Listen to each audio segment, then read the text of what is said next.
حضرات گرامی، غم کو سکون میں، کمزوری کو طاقت میں اور بے بسی کو توکل علی اللہ میں تبدیل کرنے کے لیے آج ہم ایک بڑا ہی عظیم مجرب وظیفہ ذکر کریں گے۔ یا رسول اللہ، اس کے پاس تو 4 اونٹ تھے، انہوں نے 4 لیے اور یہ 40 لے آیا، تو میرے حضور نے فرمایا یہ اس وظیفے کی برکت ہے۔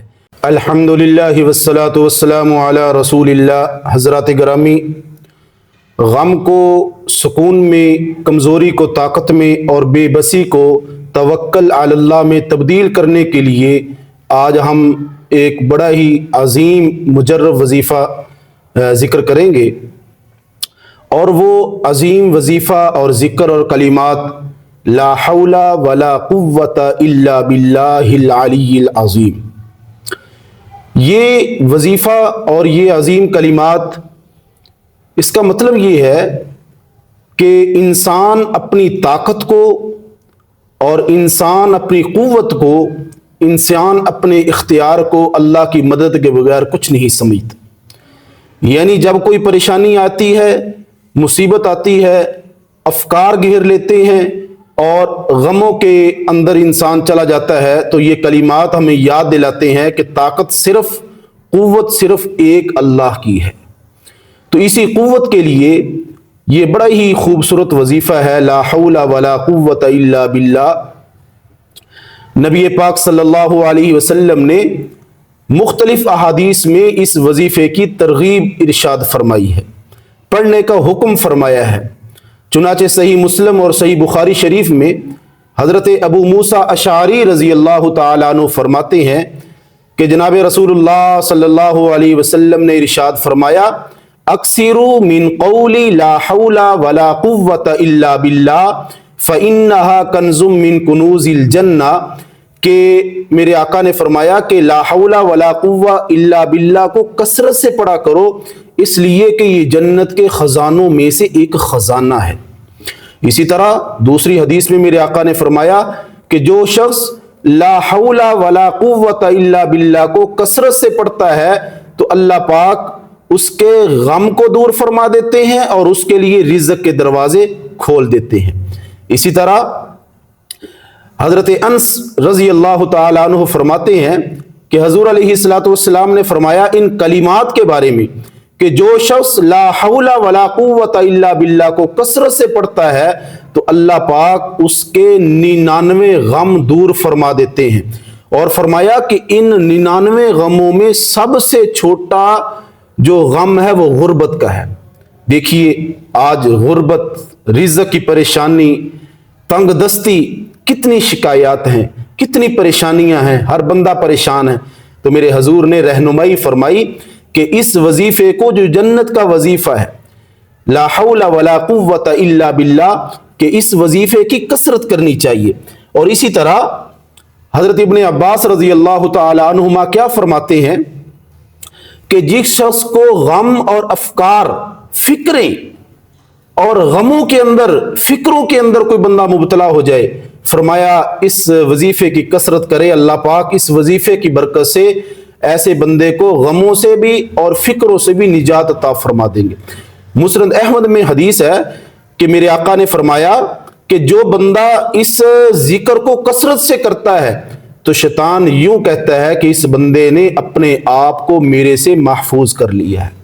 تو یہ ذکر بڑا طاقتور ذکر ہے، اور یہ ذکر ہماری زندگیوں کو تبدیل کرنے والا ذکر ہے، اور یہ ذکر تنگ دستی کا واحد حل ہے، اور اللہ کی مدد کو لینے کے لیے براہ راست حضور علیہ الصلوۃ والسلام نے ہمیں ایک نسخہ اور مجرب عطا فرما دیا ہے۔ تو اس لیے علماء نے لکھا ہے کہ کم از کم 100 مرتبہ روزانہ اس وظیفے کو پڑھا جائے، اللہ کی ذات پہ توکل، بھروسہ اور یقین اور ایمان کے ساتھ پڑھا جائے۔ آج المیہ یہ ہے کہ ہم کسی کام کو کرتے ہیں، کسی وظیفے کو پڑھتے ہیں تو ہمارا یقین کمزور ہے، ہمارا ایمان کمزور، ہم توکل نہیں کرتے، کچھ دن پڑھتے ہیں پھر چھوڑ دیتے ہیں۔ ایسے تو نہیں ہوتا، کسی کمرے میں لائٹ کم ہو تو ہم بلب کا اضافہ کرتے ہیں، ہم نے کبھی یہ کیا کہ لائٹ کم ہے اس بلب کو ختم کر دو، بلکہ ایک بلب ہے تو 2 بلب کرتے ہیں، 2 لائٹ کرتے ہیں کہ بھئی ایک لائٹ سے روشنی کم ہے تو دوسری جلا دو، تیسری جلا دو، چوتھی جلا دو. کبھی یہ تو نہیں ہوا کہ لائٹ کم ہو اور لائٹ بالکل بند کر دی جائے. اسی طرح فرمایا کہ یہ جو وظائف ہیں، یہ جو دعائیں ہیں، کچھ عرصہ کرنے کے بعد ان کو چھوڑ نہیں دینا چاہیے، بلکہ مسلسل آگے آگے کرتے رہنا چاہیے. تو روزانہ کم از کم 100 مرتبہ یا حسب توفیق ان کو کرنا چاہیے. بلکہ حدیث مبارکہ میں ایک بڑا خوبصورت واقعہ آتا ہے. ایک صحابی جناب رسول اللہ صلی اللہ علیہ وسلم کی خدمت میں حاضر ہوئے. عرض کی یا رسول اللہ میں بہت پریشان ہوں. میرے آقا نے فرمایا کیا پریشانی ہے؟ عرض کی یا رسول اللہ جوان بیٹا مال لے کر جا رہا تھا، جب جنگلات سے گزرنے لگا تو دشمنوں نے پکڑ لیا اور قید کر لیا. بیٹا بھی قید میں چلا گیا اور مال بھی چلا گیا. یا رسول اللہ مال کی تو خیر ہے، لیکن آپ دعا فرمائیں، مجھے کچھ وظیفہ بتلائیں کہ میرا بیٹا واپس آ جائے. تو جناب رسول اللہ صلی اللہ علیہ وسلم نے یہی وظیفہ بتلایا. ایک روایت میں آتا ہے کہ لا حول ولا قوت الا باللہ. ایک روایت میں پورا لا حول ولا قوت الا باللہ العلی العظیم. اور تیسری روایت میں یوں آتا ہے کہ میرے حضور نے فرمایا لا حول ولا قوت الا باللہ لا ملجا ولا منجا منہ الا الیہ. اور ایک روایت میں یوں آتا ہے لا حول ولا قوت الا باللہ لا ملجا ولا منجا منک الا الیہ. تو جو بھی آسانی کے ساتھ یاد ہو جائے. تو میرے آقا نے حکم فرمایا، وہ صحابی چلے گئے اور کچھ ہی دن وہ وظیفہ فرمایا. آدھی رات کو دروازے پہ دستک ہوئی. باپ دوڑتے ہوئے دروازے پہ گیا، دروازہ کھولا، سامنے دیکھا جوان بیٹا، وہی بیٹا. سلام ہوئی، بڑے خوش ہوئے، سینے کے ساتھ لگا لیا اور سینے کے ساتھ لگا کر بڑے خوش ہوئے. تو صبح نبی پاک صلی اللہ علیہ وسلم کی عدالت میں لے کے چلے گئے بیٹے کو اور عرض کرتے ہیں یا رسول اللہ آپ نے وظیفہ بتلایا تھا، دعا فرمائی تھی، اللہ نے میرا بیٹا واپس فرما دیا. اور عرض کی یا رسول اللہ صرف بیٹا ہی واپس نہیں آیا بلکہ 40 اونٹ بھی کافروں کے ساتھ لے آیا ہے.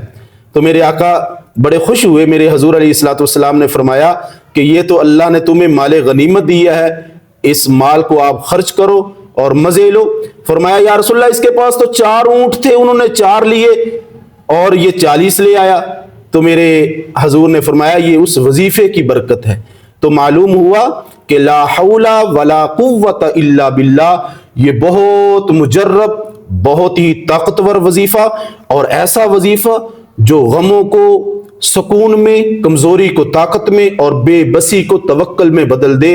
تو ایسے وظائف کو اپنی زندگی میں جاری اور ساری رکھنا چاہیے اور آج سے ہی اس وظیفے کو روزانہ کی بنیاد پہ پڑھنا چاہیے. لا حول ولا قوت الا باللہ العلی العظیم.